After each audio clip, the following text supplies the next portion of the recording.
देखिए, जिस तरह के परिणाम आए हैं, ये ठीक है। हम लोगों ने स्वीकार किया है जनता के जनादेश को।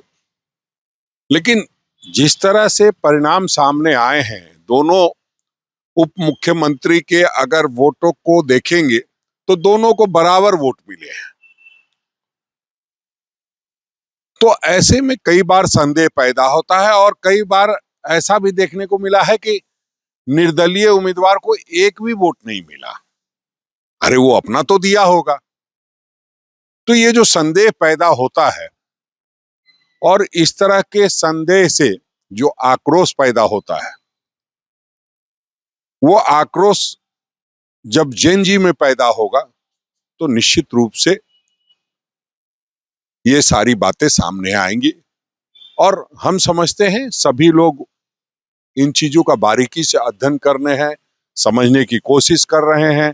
जो जिस क्षेत्र में जिन लोगों ने जिनको वोट दिया है उसको तरीके से ढूंढ रहे हैं कि आखिर हमने वोट दिया तो गया कहाँ है। तो इन सारी बातों को जब एकत्रित करेंगे तो पाएंगे कि गड़बड़ी तो हुई है। और गड़बड़ी इसलिए भी कह रहा हूं कि चुनाव आयोग मूक दर्शक बना बैठा रहा। चुनाव आयोग कहता है कोई चीज नहीं हुई, सब कुछ अच्छे से हो गया। अरे जब अंधे हो जाओगे तो सब कुछ अच्छा ही दिखेगा, क्योंकि कुछ दिखना ही नहीं है। या यूं कहिए कि सावन के अंधे हो गए कि आपको 10-10 हजार रुपए खाते में जाते रहा चुनाव के दौरान भी, और आपने चू तक नहीं कहा, तो चुनाव आयोग का क्या मतलब रह गया। तो हम समझते हैं इन सारी बातों को लेकर के एक आक्रोश एकत्रित हो रहा है। और ऐसे में चुनाव आयोग को, भारत की सरकार को, सुप्रीम कोर्ट को, सभी लोगों को इन बातों का संज्ञान लेना चाहिए। वरना एक बार जो युवा है वो सड़क पर आ गया तो निश्चित रूप से संभालने में दिक्कत आएगी। देखिए, चुनाव आयोग को निष्पक्ष होना चाहिए, सब लोग जानते हैं। एक निष्पक्ष चुनाव आयोग की देश को सख्त जरूरत है, जो हर बात का संज्ञान ले, केवल ज्ञान नहीं दे। तो अब का चुनाव आयोग जो है सिर्फ ज्ञान दे रहा है और जो संज्ञान लेने की बात है उसमें पीछे रह रहा है। जिन बातों का संज्ञान लेना चाहिए था उन बातों का संज्ञान नहीं लिया गया। चुनाव में लगातार धांधली की बातें आती रही। चुनाव आयोग इंतजार करता रहा कि चुनाव खत्म हो, एनडीए की सरकार बने। और कई जगहों पे तो जो आरओ हैं उन्होंने कहा कि अरे जाइए जाकर के कोर्ट में जाइए, कोर्ट में बताइए ये बात।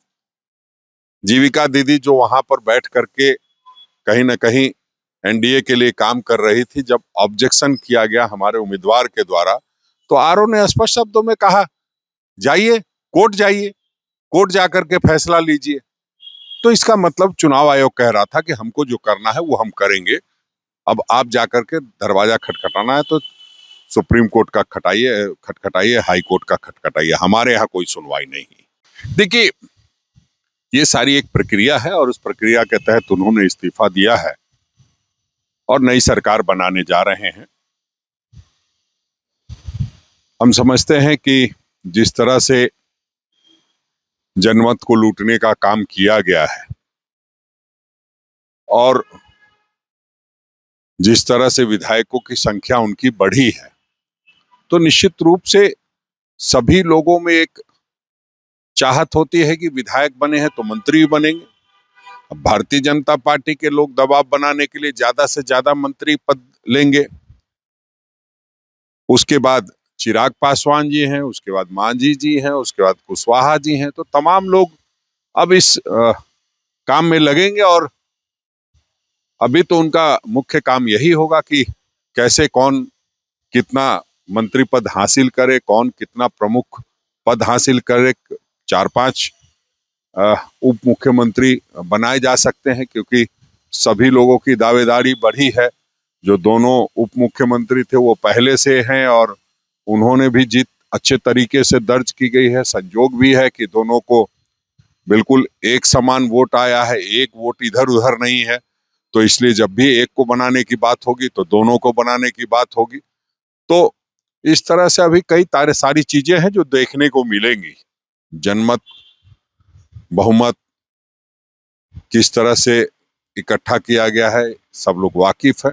अब आने वाले समय में जो उन्होंने जनता को वादा किया है उसको पूरा करने का काम करेंगे। हमको लगता है पहली बैठक में नीतीश कुमार जी जो तमाम घोषणाएं हैं और जो विशेषकर महिलाओं को 2 लाख रुपए देने की बात कही है उसको पूरा करने का काम करेंगे।